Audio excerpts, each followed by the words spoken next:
All right, everybody, so we are going to talk about gas laws and properties of gases.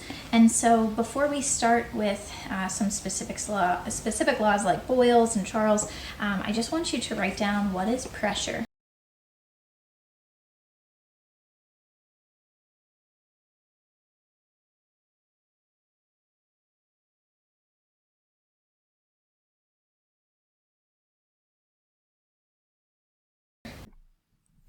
Right, so when we talk about pressure, we're talking about the force that's being exerted by molecules as they hit one another and hit the container that they are in.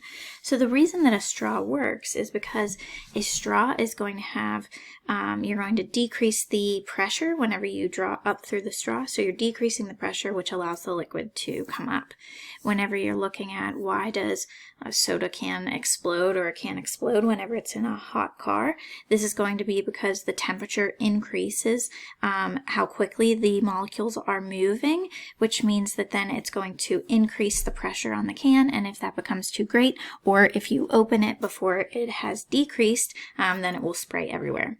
This is the same reason why a hot air balloon expands, because you're adding or increasing the temperature of the air molecules, which means that they expand their volume if the pressure is not the same.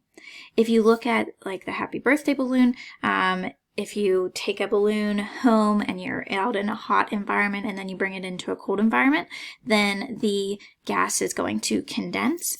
And this is then also, if we look at an airplane and why different bottles might expand, or if you take a bottle and you keep it closed and then you take it up the mountain or something like that where the air pressure is less, then you're going to experience basically that the volume of the gas will change because of the decreased pressure. So the volume of the gas will expand, and then as you open up your bottle, it's going to basically explode.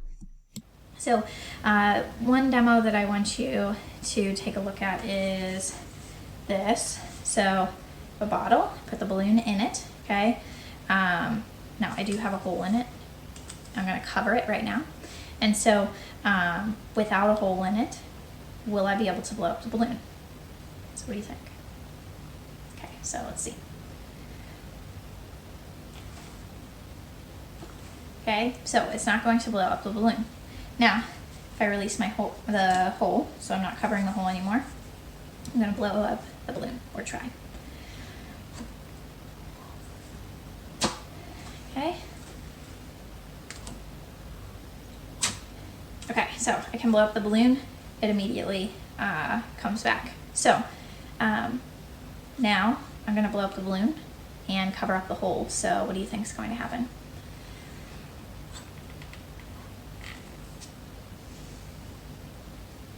Okay, so completely open. Why? Why does the balloon not come back? So I let it go and it comes right back. So again, okay, why will it not go back? How can we explain this in terms of pressure?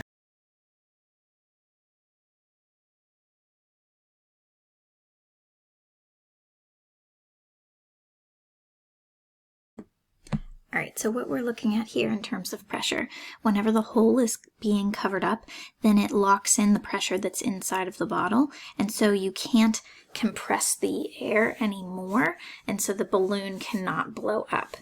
Now, whenever we then release the hole, we blow up the balloon and put it back, the balloon can stay inflated because now the pressure inside of the balloon and inside of the bottle are at equilibrium whenever it's closed. And so until you release the hole and then change basically what the pressure is inside the bottle, the balloon can stay inflated.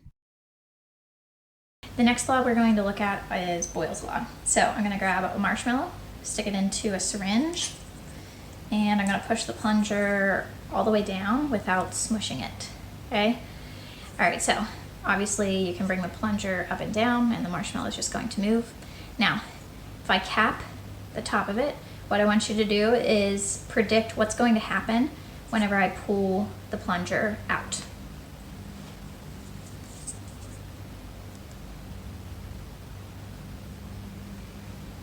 Okay, so again, pulling the plunger out. Okay, all right. right, now I'm gonna move the plunger out. I'm gonna cap it, then I'm gonna push the plunger in. Okay, notice what happens to the marshmallow. Okay, so what I want you to do is write down an explanation for what do you think. Why does the marshmallow expand whenever you pull it out with it plugged, and why does it get smaller whenever you push it in?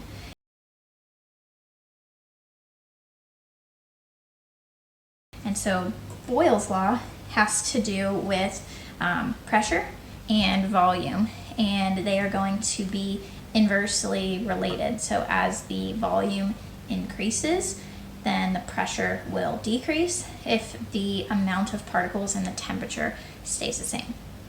Okay, this also, Boyle's law, relates to scuba diving and why whenever you're coming up, so as you go further down, the pressure on your lungs increases, which makes the volume smaller. And so whenever you're rising back to the surface, what you don't want to do is you don't want to hold your breath, because what's going to happen is the gas is going to expand in the decreased pressure. And so because of that expansion of the gas, it can actually damage your lungs if you're not breathing normally.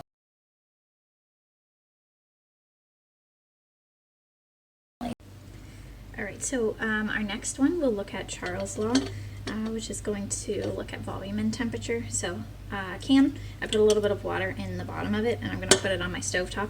I would have preferred to have a Bunsen burner, but thanks, quarantine.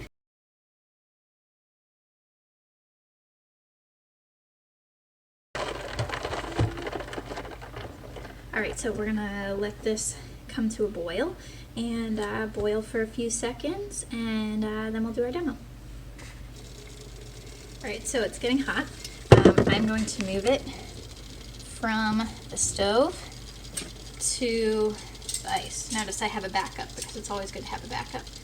All right, so after completely failing on those 2 attempts, I refilled it with boiling water and heated it up again. So notice the vapor coming out.